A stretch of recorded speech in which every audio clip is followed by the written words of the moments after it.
그렇지 않습니다. 지금요, 이 사건이 형사 사건이 아닌 것처럼 이 사건은 민사 사건이 아닙니다. 민사 사건은 당사자 처분주의가 적용되고 있습니다. 그래서 당사자가 합의하면은 사실 문제라든가 또 절차 문제도 어느 정도는 그것이 법의 정신에 반하지 않는 한은 합의할 수가 있겠습니다. 그러나 이 사건은 헌법을 다루는 헌법 소송입니다. 그렇기 때문에 처음부터 이거는 물론 형사재판은 아니지만 또 더군다나 민사재판하고는 거리가 아주 멉니다. 형사재판은 오히려 이 지금 소추된 사건들이 전부가 형사 사건이 위주가 되어 있기 때문에 형사소송법을 적용하는 게 훨씬 맞습니다. 민사소송법은 이 사건하고는 전혀 상관이 없습니다. 오히려 이 사건은 헌법소송이기 때문에 헌법의 정신에서 저희가 민사소송 다뤄야 되는 겁니다. 그런데 당사자 처분주의를 여기다 적용한다는 건 그거는 말이 안 된다고 저희가 당사자 처분주의 적용했다고 말씀드린 적이 없습니다. 아니죠. 아니 뭐 당사자 변호사들끼리 합의했으니까 이거는 넘어가겠다. 그게 당사자 처분주의 제가 아닙니까? 그렇게 말씀드린 적이 없습니다. 아니죠. 그런 뜻 아닙니까? 말씀은 안 했었지만 주심 재판관님이나 지금 재판장님이나 지금 여기 이중환 대표하고 다 이야기가 된 거니까 더 이상 이야기하지 말자. 변호사님, 그것이 처분주의지 뭡니까 그럼? 그건 오해가 있으시죠. 그러니까 형사재판에서도 증거 신청은 쌍방에서 하시지 않습니까? 아니 헌법 문제에 대해서 이의를 제기하는 것이 시기에 늦은 공격 방어 방법이다? 그거는 어느 법에도 근거가 없는 거예요. 시기에 늦은 공격 방어 방법이라고 하는 건 민사소송에만 적용되는 겁니다. 형사사건에서도 적용되지 않습니다. 왜 그러냐면 피고인의 유리한 증거가 사후에 발견됐더라도 결심 단계에서 발견됐더라도 그 증거를 제출할 수 있는 기회가 주어져야 제가 되는 것이 인권의 기본 정신입니다. 그런데 시기에 늦었기 때문에 인권 침해한 것도 넘어가자 말이 되겠습니까? 그러니까 시기에 늦었기 때문에 헌법 문제를 다룰 수 없다. 인권 침해 문제도 다룰 수 없다. 이거는 헌법의 근본 정신을 저는 여기에 이 사건이 또 이 법원이 헌법재판소고 헌법사건을 다룬다고 하는 것을 생각해 보십시오. 절대로 그렇게 함부로 그렇게 헌법 문제를 갖다가 마치 이중환 대표하고 누가 합의할 수 있는 것처럼 그렇게 말씀하신다 그러면 저는 거기 점에 대해서는 정말 유감이라고 생각하겠습니다. 네, 일단 그 소추 절차에 대한 부분은 지난 준비기일에 이렇게 주장을 철회하시는 걸로 정리를 하셨는데요. 다시 말씀하시니까 그 부분에 대해서는 저희 재판부에서 깊이 논의를 해서 살펴보겠습니다. 그리고 이제 그 최서원 씨 증인에 대해서는요, 그 증인이 지난 기일에 증언한 것 이외에는 다시 새롭게 얘기할 게 없다고 하면서 불출석 사유서를 제출하셨습니다. 그래서 더 이상 뭐 증언할 것이 없다는데 재소환할 필요는 없다고 보여집니다. 그래서 저희 재판부에서요, 논의하기를 최소원 증인은 이미 한번 증언을 했고 다시 증언할 것이 없다고 이렇게 해서 증인 채택 결정을 취소하기로 이렇게 하겠습니다. 그리고 아까 피청구인 대리님께서 여러 가지 주장을 하셨는데 저희가 검토해야 될 부분은 깊이 있게 검토하기로 다시 말씀드리고요.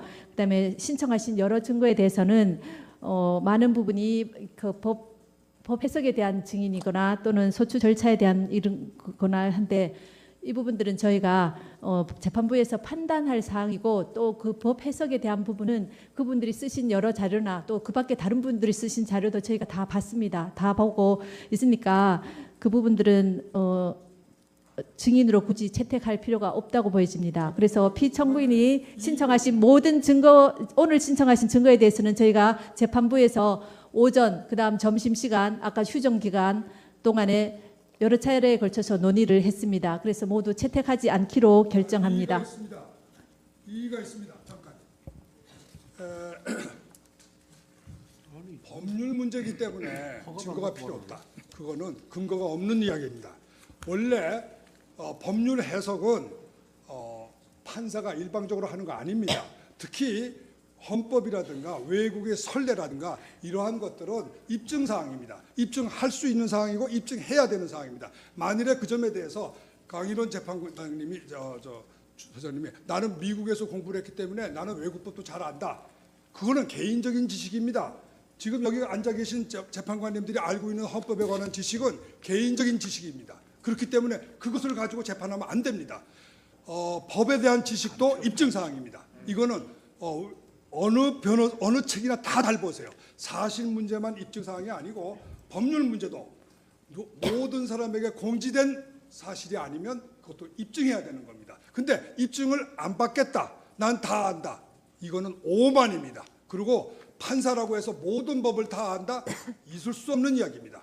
반드시 입증해야 됩니다. 그리고 재판관님이 자기 주장을 동조하는 증인을 최소한 몇 사람 여기 불러야 돼요. 왜 그러냐면 아무 증인도 없는데, 아무 근거도 없는데 내가 다 아니까 이게 법이다, 내가 해석하겠다, 이거는 정말로 법이 무언지 모르는 그야말로 오만입니다. 판사기 때문에 모든 것을 안다고요? 있을 수 없는 이야기예요. 법이라는 게 얼마나 복잡하고 얼마나 전문적인 겁니까?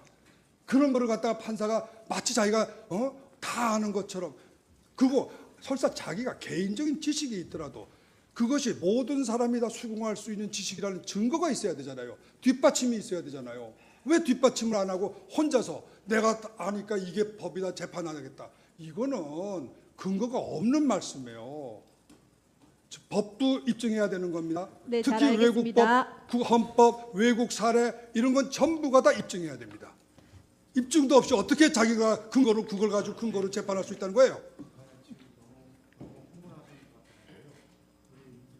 김평우 변호사님이 너무 흥분하신 것 같아서 제가 말씀 좀 드리겠습니다. 그 소추에 국회에 이 사건 소추가 부적법하다라는 이제 주장을 하신 건데, 그것은 소송 요건에 대한 부적법 각하 주장이라고 할 것입니다. 그런데 이건 소송 요건에 대해서는 법원의 직권 조사 사항이기 때문에 이건 자백의 대상이 될 수도 없고 합의의 대상이 될 수도 없지 않습니까?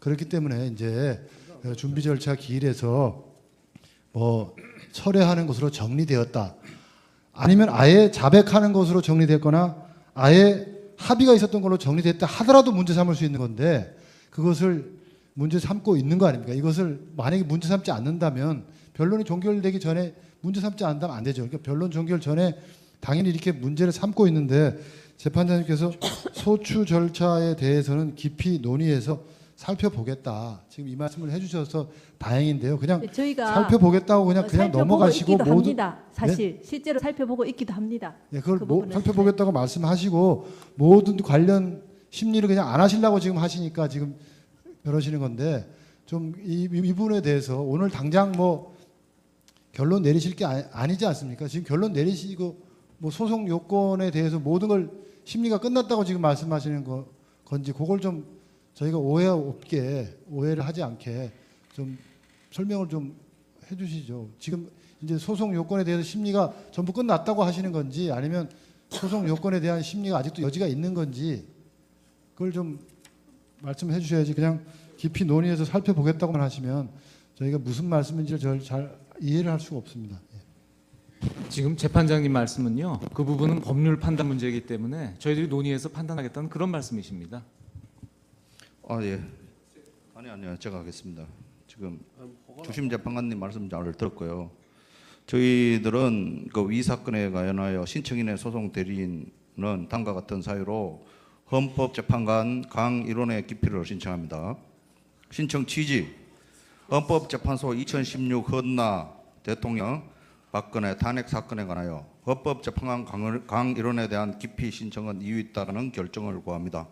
신청 원인: 신청인은 청구인 국회가 탄핵 소추 의결을 함으로써 탄핵 소추를 당하여 현재 기소의 탄핵 심판 중에 있으나 동사건의 헌법재판관 강일원은 피청구인 측의 적법 절차 위반 주장에 대한 위헌, 위법한 변론 및 입증 불허.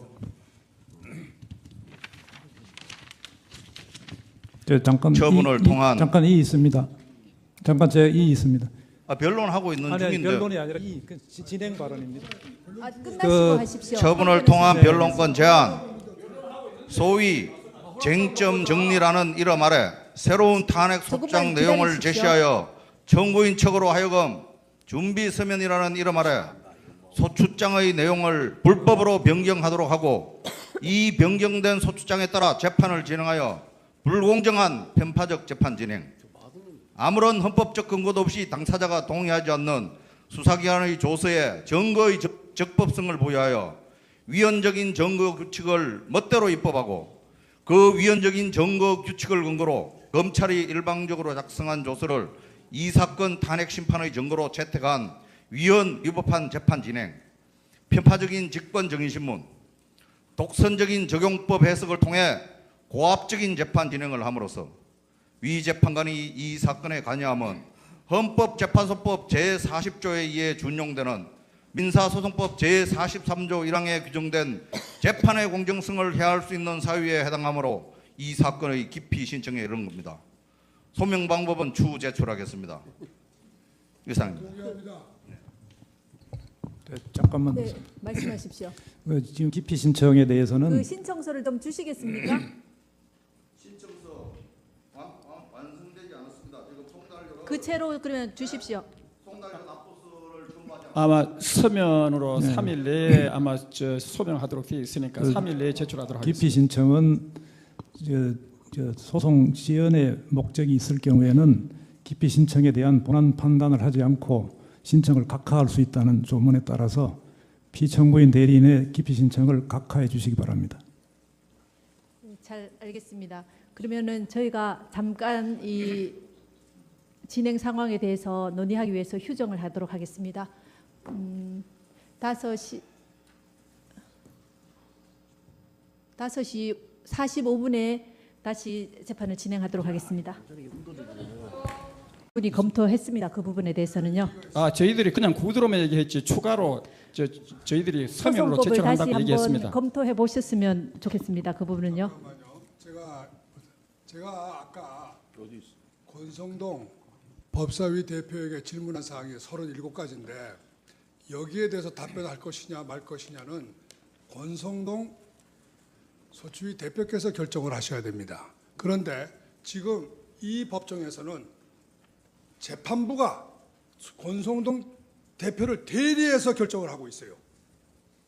재판부가 권성동의 대리인입니까? 이것은 절대로 있을 수 없는 일이에요. 두 번째로, 잠깐만 기다리세요. 두 번째로, 어떤 기피 신청이 있을 때는 그 기피 신청 사유가 무엇인지 들어봐야 될 거 아닙니까? 판단하시기 전에. 네, 아까 저희가 신청한 그 사유를 보면은 강인원 재판관의 불적법한 직권 증인 신문에 대해서 동영상을 가지고 녹취록을 지금 거의 다 만들었습니다. 그 녹취록에 가지고 그것을 입증하겠다고 주장했습니다. 그러면은 그것을 보시고 과연 이게 직권 오버한 직권 신문인가? 이거를 판단할 수 있는 겁니다. 그리고 법원이 아무리 그 문제를 판단할 수 있는 전국적 결정은 법원에서 하시더라도 일단은 어떤 내용이었나 하는 거는 이러한 중요한 헌법재판에서는 국민들에게도 알려줄 수 있는 기회가 있어야 됩니다. 국민들이 피청구인 대리인들이 이러이러한 점을 불만을 가지고 기피 신청을 했구나 하는 것을 국민들도 봐야 될 거 아닙니까? 근데 국민들한테 보여주기도 전에 제출하기도 전에 우리는 기각한다 이렇게 결정을 하신다면 도대체 주권자인 국민을 뭐로 아는 겁니까? 재판관이라 하더라도 모든 문제에서 올마이티한 건 아닙니다. 헌법에 주어진 권한 범위 내에서 권력을 행사하는 거지 헌법을 넘어서고 국민들에게 알 권리도 다 박탈하고 변호사들의 변론권도 다 박탈하고 그런 권리가 어디에 재판관들한테 있습니까? 우리나라가 아무리 후진국이지만 이거는 너무한 겁니다. 지금 경제 대국이라고 하는 나라에서 재판을 이렇게 한다 그러면 이게 지금 전 세계에 지금 방영되고 있는 건데 어떻게 세상 사람들이 어떻게 생각하겠습니까? 참으로 유감입니다.